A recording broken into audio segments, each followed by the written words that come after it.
नमस्कार दोस्तों। आज के इस वीडियो लेक्चर में हम त्रुटि के बारे में पढ़ेंगे। Error analysis. तो इस वीडियो को आप कंप्लीट पूरा देखें। इसमें जितने भी जो त्रुटि से रिलेटेड जो भी है, हम त्रुटि कितने टाइप्स की होती हैं, जो त्रुटि है उनका संयोजन किस तरह से होता है, वो सभी इस एक ही वीडियो के अंदर देखने वाले हैं। तो अगर आप त्रुटि एरर को बहुत ही अच्छे तरीके से समझना चाहते हैं तो वीडियो को कंप्लीट देखें। एक बार अगर आपने इस वीडियो को कंप्लीट देख लिया तो फिर आप किसी भी एग्ज़ाम से रिलेटेड, किसी भी एग्ज़ाम में अगर एरर से रिलेटेड कोई भी क्वेश्चंस आता है तो आप उसे आसानी से सॉल्व कर पाओगे। आपको और कुछ देखने की ज़रूरत नहीं है। तो चलो स्टार्ट करते हैं। तो देखो सबसे पहले जो एरर है वो क्या होता है। देखो फिजिक्स के अंदर हम कोई भी एक्सपेरिमेंट कर रहे हैं, कोई भी प्रयोग कर रहे हैं हम, तो उस प्रयोग के अंदर जो वैल्यू हमारे पास निकल कर आती है उसमें कुछ ना कुछ तो एरर रह ही जाती है। चाहे हम उसे कितना भी अच्छी तरह से एक्सपेरिमेंट करें फिर भी कुछ ना कुछ एरर तो रह ही जाती है। अब वो जो एरर है ना वो किन किन कारणों से रह सकती है। देखो कितने तरह की एरर हो सकती है। पहली हमारे पास है सिस्टेमेटिक एरर, जो केवल वन डायरेक्शन में होती है, यानी इंस्ट्रूमेंटल एरर। फर्स्ट है इंस्ट्रूमेंटल एरर, सेकंड है पर्सनल एरर, इसके बाद में है इम्परफेक्शन इन एक्सपेरिमेंटल टेक्निक और प्रोसीजर, यानी इसके बाद में रैंडम एरर या पॉजिटिव और नेगेटिव बोथ डायरेक्शन में होती है। यानी कहने का मतलब ये है कि जो एरर है ना वो किन किन कारण से हो सकती है। एक तो इंस्ट्रूमेंटल एरर हो, यानी जो हम एक्सपेरिमेंट कर रहे हैं वो जो यंत्र है उसके अंदर क्या हो रही है उसके कारण त्रुटि आ रही है। एक पर्सनल एरर यानी व्यक्तिगत त्रुटि, कोई जो एक्सपेरिमेंट कर रहा है व्यक्ति विशेष उसने कोई त्रुटि कर दी, या फिर जो टेक्निक है हमारे एक्सपेरिमेंट करने की उसमें कुछ गड़बड़ हो सकती है, उसके कारण एरर आ सकती है। एक है रैंडम एरर। तो देखो क्या है, ये जो 3 टाइप्स की एरर है ना इनको हम आसानी से रिमूव कर सकते हैं। क्यों? हमें पता है वही एरर किस कारण से हो रही है, तो इनको तो हम आसानी से रिमूव कर सकते हैं। पर्सनल एरर भी कर सकते हैं, इंस्ट्रूमेंटल एरर भी कर सकते हैं। लेकिन जो रैंडम एरर है ना इसको आसानी से रिमूव नहीं किया जा सकता इन जनरल। क्यों? क्योंकि हमें पता नहीं होता है कि रैंडम एरर है वो किसके कारण हुई है। तो ये क्या है, इनरेगुलर है, अनियमित एरर है, इसका हमें पता नहीं होता है। और पॉजिटिव नेगेटिव बोथ दोनों तरह की हो सकती है। इसके बाद में देखो सबसे पहले हम देख रहे हैं एब्सोल्यूट एरर। तो एब्सोल्यूट एरर क्या होता है? एब्सोल्यूट एरर का मतलब अगर हिंदी में बोलें तो निरपेक्ष त्रुटि। तो देखो सबसे पहले डेफिनेशन देखो फिर समझते हैं। Difference between true value and measured value of quantity, यानी जो जिस क्वांटिटी को हम मेजर कर रहे हैं उस क्वांटिटी की जो मेजर्ड वैल्यू और जो ट्रू वैल्यू है उन दोनों का जो डिफरेंस आ रहा है उसको हम क्या बोलते हैं? एब्सोल्यूट एरर, यानी निरपेक्ष त्रुटि।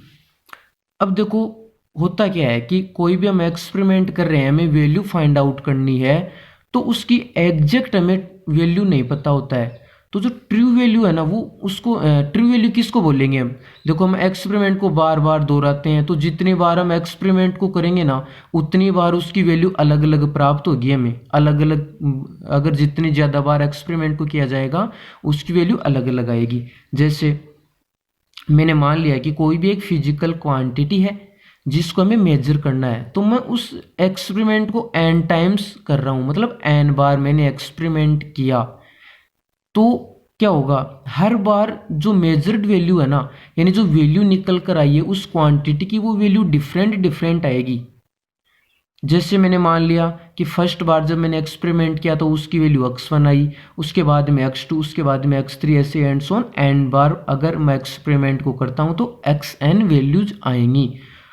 तो इसकी जो जितनी भी वैल्यू निकल कर आई है ना हमारे पास, इनका जो अरिथमेटिकल मीन है वो ही ट्रू वैल्यू लिया जाता है। यानी हमने यहाँ पर पहले डेफिनेशन में देखा ना कि जो difference between true value and measured value, तो ट्रू वैल्यू किसको बोलेंगे कि हम किसी भी एक्सपेरिमेंट को बार बार दोहराएं, अलग अलग वैल्यू आए, फिर उनका अरिथमेटिकल मीन ले लें, अरिथमेटिकल मीन, तो उस मीन को ही हम क्या बोल रहे हैं? True value. और ये जो ट्रू वैल्यू आ गई अरिथमेटिकल मीन, इसका जो मेजर्ड वैल्यू है उसके साथ जो डिफरेंस आता है उसको बोलते हैं एब्सोल्यूट एरर। तो देखो एब्सोल्यूट एरर क्या आएगी अब, इसमें है जैसे जो x1 है हमारे पास, तो जो ट्रू वैल्यू है वो क्या है, अक्स मीन को मैं अक्स एम लिख रहा हूं माइनस x1, दोनों का डिफरेंस आ गया। यानी जो ट्रू वैल्यू और जो मेजर्ड वैल्यू है उन दोनों का जो डिफरेंस है वो क्या हो गया, एब्सोल्यूट एरर। ऐसे ही x2 के अंदर एरर आ गई x m minus x2, similarly x3 के अंदर, सिमिलरली एक्स एन के अंदर जो एरर वो आ गई हमारे पास, ठीक है। इसके बाद मीन एब्सोल्यूट एरर क्या होगी, जो हमारे पास एब्सोल्यूट एरर आई है उनका जो मीन है, समांतर माध्य है, उसको क्या बोलेंगे, mean absolute error, mean absolute error बोलेंगे, ठीक है। तो देखो इसको हम लिखेंगे डेल अक्स बार बोल दो या फिर डेल अक्स एम बोल दो, जो मीन एब्सोल्यूट एरर है। सभी को ऐड किया मैंने और जितने टाइम्स मैंने एक्सपेरिमेंट किया उससे डिवाइड किया, तो यहां से मेरे पास क्या आ गया, मीन एब्सोल्यूट एरर।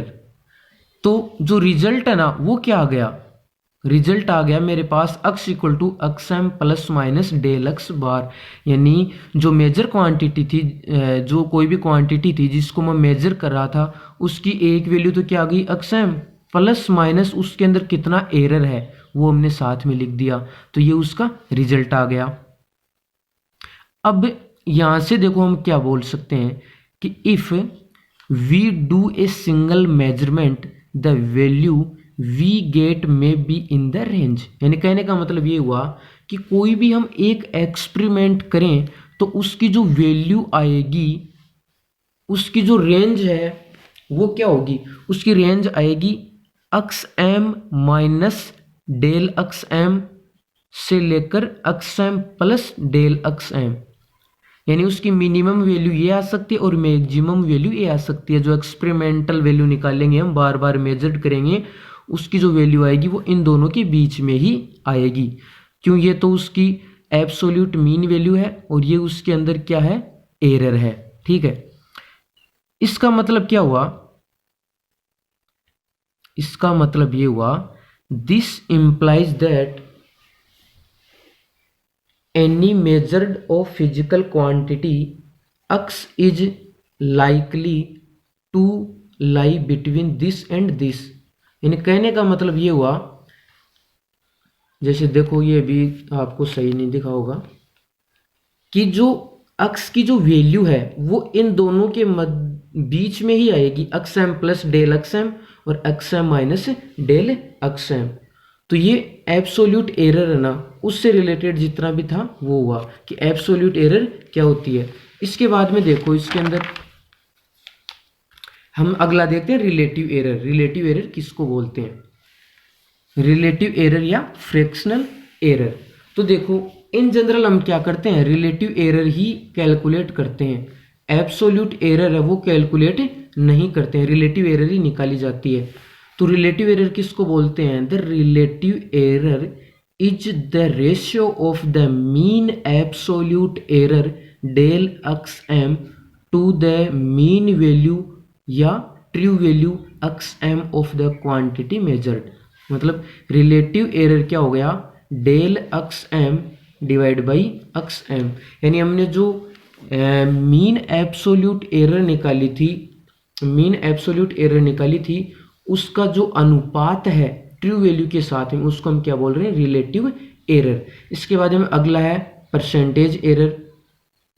तो देखो परसेंटेज एरर क्या है, when the relative error is expressed in the percent it is called the percentage error.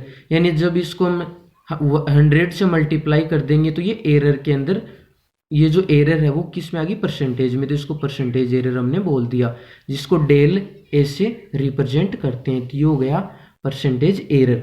अब देखो इसका एक क्वेश्चन देखते हैं, उस क्वेश्चन से आपको अच्छे से समझ में आएगा अलग अलग कि एब्सोल्यूट एरर क्या होती है, रिलेटिव एरर एग्जैक्टली क्या है और परसेंटेज एरर क्या है। तो देखो क्वेश्चन, देखो क्वेश्चन के अंदर क्या है, ध्यान से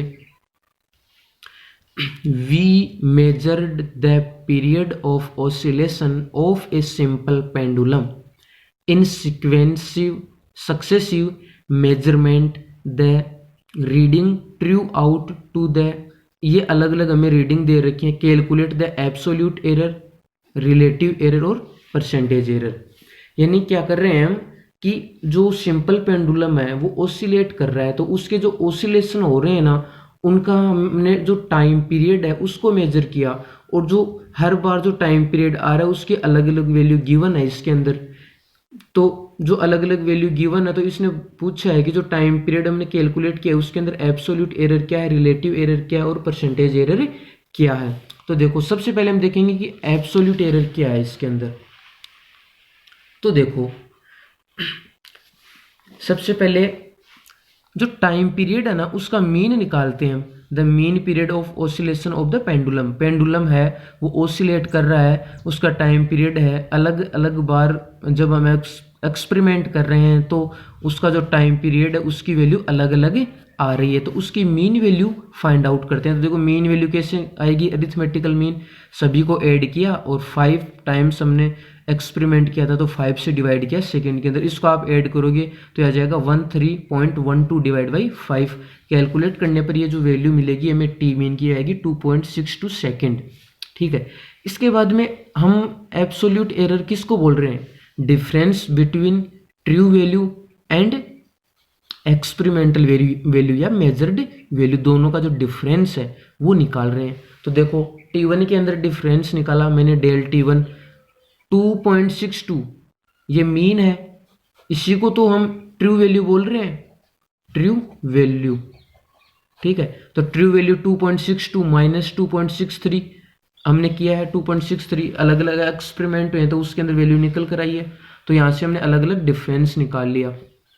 ठीक है, फिर जो एब्सोल्यूट एरर आई थी उसकी मीन वैल्यू निकाल रहे हैं, तो सभी एरर थी उनको ऐड किया और डिवाइड बाई 5 से मैंने डिवाइड कर दिया और इसकी वैल्यू आ गई 0.54 डिवाइड बाई 5। तो देखो इसको एग्जैक्टली सोल्व करने पर आएगा 0.11 सेकेंड। लेकिन आपने एक चीज नोटिस की होगी इसके अंदर, वो क्या कि ऊपर जब हमने इनका डिफरेंस लिया तो वो जो वैल्यू है वो नेगेटिव और पॉजिटिव दोनों आ रही हैं, लेकिन जब अरिथमेटिकल मीन लेना हो, हमें एवरेज लेना हो, तो यहाँ पर मोड लेना है, यानी जो वैल्यू है वो पॉजिटिव ही लेनी है, नेगेटिव नहीं लेंगे। नेगेटिव लेंगे तो फिर तो ये जीरो ही हो जाएगा यहाँ पर सभी ऐड होके, तो यहाँ पर हमें पॉजिटिव ही लेना है, हमेशा पॉजिटिव ही लिया जाता है। ठीक है, तो इसके अंदर जो एब्सोल्यूट एरर है, एब्सोल्यूट एरर है उसके अंदर जो मीन है वो क्या आ गया 0.11 सेकेंड। ठीक है, मीन एब्सोल्यूट एरर तो ये आ गई। इसके बाद रिलेटिव एरर क्या होगी, देखो रिलेटिव एरर है ना, हाँ उससे पहले ये देख लो यहाँ पर कि 2.62 प्लस माइनस 0.11, यानी 0.11 तो इसके अंदर एरर को शो कर रहा है, और 2.62 है ना वो इसकी ट्रू वैल्यू है, ट्रू वैल्यू 2.62 इसकी जो वैल्यू है वो है, और वो उसके अंदर क्या आ गया, डिफरेंस आ गया, यानी एरर आ गई। ठीक है, इसके बाद में देखो इसका मतलब ये हुआ कि हम जो एक्सपेरिमेंट करेंगे मेजर्ड वैल्यू है ना वो इसके और इसके बीच में ही आएगी एक्सपेरिमेंट करने पर। रिलेटिव एरर क्या होता है, रिलेटिव एरर है वो एब्सोल्यूट एरर और ट्रू वैल्यू दोनों का क्या होता है, रेशियो, दोनों का रेशियो। तो यहाँ पर क्या आ गया, इसको सोल्व करने पर ये आएगा 0.04, तो ये आ गई इसके अंदर रिलेटिव एरर। इसके बाद परसेंटेज एरर में क्या है, सिंपली 100 से मल्टीप्लाई करना होता है, तो यहाँ से इसके अंदर जो परसेंटेज एरर है वो कितनी आएगी 4%। तो देखो ये तो 3 तरह की जो एरर है वो हो गई। अब आप इनसे रिलेटेड जितने भी क्वेश्चंस हैं वो आप कर सकते हो, चाहे वो किसी भी एग्जाम से रिलेटेड हो, आप उनको आप आसानी से कर सकते हो। ठीक है, अब हम देखें, अब एक इसके अंदर एक लास्ट ये हो रहा है स्टैंडर्ड डेविएशन, यानी स्टैंडर्ड डेविएशन क्या होता है वो निकालना है। तो जो स्टैंडर्ड डेविएशन है वो क्या है, वह सिग्मा बराबर √1 divide by n summation i equal to 1 to n xi minus x bar का होल स्क्वायर। डायरेक्ट फॉर्मूला है, करना कुछ नहीं है आपको। अक्सर पूछा जाता है ऐसा कि इसके अंदर स्टैंडर्ड डेविएशन क्या होगा। तो जो आपने एक्स बार, ये तो क्या है, ट्रू वैल्यू है, यानी जो आपने अरिथमेटिकल मीन निकाला ट्रू वैल्यू वो है। एक्सआई ये क्या है, इंडिविजुअल डिफरेंट डिफरेंट जो मेजर्ड क्वांटिटी है वो है। इन दोनों का आपको क्या करना है, स्क्वायर, और ऐड करना है इनको सभी का, आई लगा हुआ है ना, और उसको एन से डिवाइड करके रूट लेना है। तो डायरेक्ट फॉर्मूला है, तो आप आसानी से इसको कर सकते हो। ठीक है।